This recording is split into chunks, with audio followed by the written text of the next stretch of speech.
Hello friends, ഇന്ന് നമ്മൾ ഉണ്ടാക്കാൻ പോകുന്നത് കോവയ്ക്ക മെഴുക്ക് പുരട്ടിയാണ്. കോവയ്ക്ക നമ്മൾ സാധാരണ ഉപയോഗിക്കുന്ന ഒരു പച്ചക്കറിയാണെങ്കിലും ഇതിൻ്റെ ഗുണങ്ങൾ അറിഞ്ഞാൽ നമ്മളിത് നിത്യഭക്ഷണത്തിൽ തീർച്ചയായും ഉൾപ്പെടുത്തും. പ്രമേഹ രോഗികൾക്ക് വളരെ നല്ലൊരു ഔഷധം കൂടിയാണ് കോവയ്ക്ക. കൂടാതെ നിത്യഭക്ഷണത്തിൽ കോവയ്ക്ക ഉൾപ്പെടുത്തുന്നത് വഴി പ്രമേഹ സാധ്യത നല്ല രീതിയിൽ കുറയ്ക്കുവാനും സാധിക്കും. കൂടാതെ ധാരാളം നാരുകളും വിറ്റാമിനുകളും ഇതിലടങ്ങിയിരിക്കുന്നു. ഇനി കോവയ്ക്ക മെഴുക്ക് പുരട്ടി എങ്ങനെയാണ് ഉണ്ടാക്കുന്നത് നമുക്ക് നോക്കാം. ആദ്യം കോവയ്ക്ക വൃത്തിയായി കഴുകി ചെറുതായി നുറുക്കിയെടുക്കുക. ഇതിന് ശേഷം 1 ടീസ്പൂൺ വെളിച്ചെണ്ണ ചൂടാക്കി അതിലേക്ക് 2 മീഡിയം സവോള അരിഞ്ഞത് ചേർത്ത് വാട്ടുക. സവോള ഓപ്ഷണലാണ്, ഇഷ്ടമില്ലെങ്കിൽ ഒഴിവാക്കാം.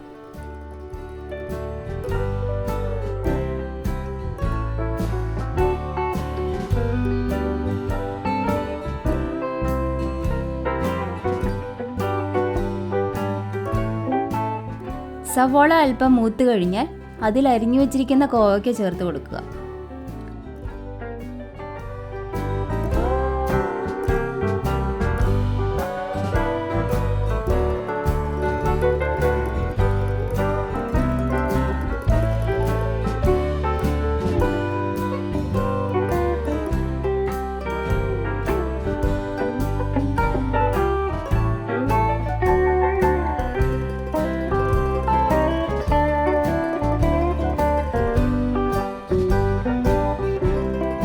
ഇതിലേക്ക് അല്പം ഉപ്പും ചേർത്ത് ഇളക്കിയെടുക്കുക.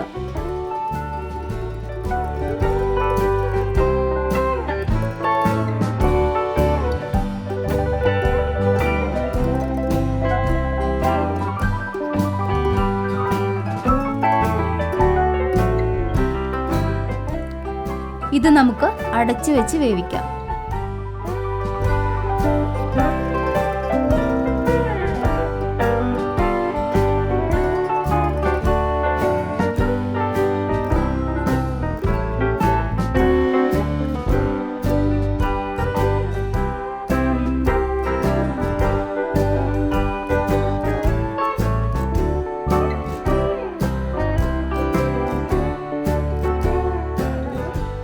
വെന്ത് കഴിഞ്ഞാൽ ചില്ലി ഫ്ലേക്സ് ചേർത്ത് കൊടുക്കുക.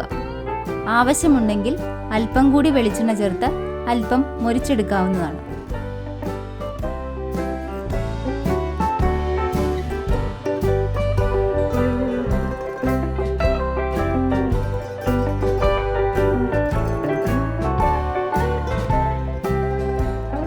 ഉച്ചയൂണിന് രുചികരമായ കോവയ്ക്ക മെഴുക്ക് പുരട്ടി തയ്യാറായി കഴിഞ്ഞു. Thank you.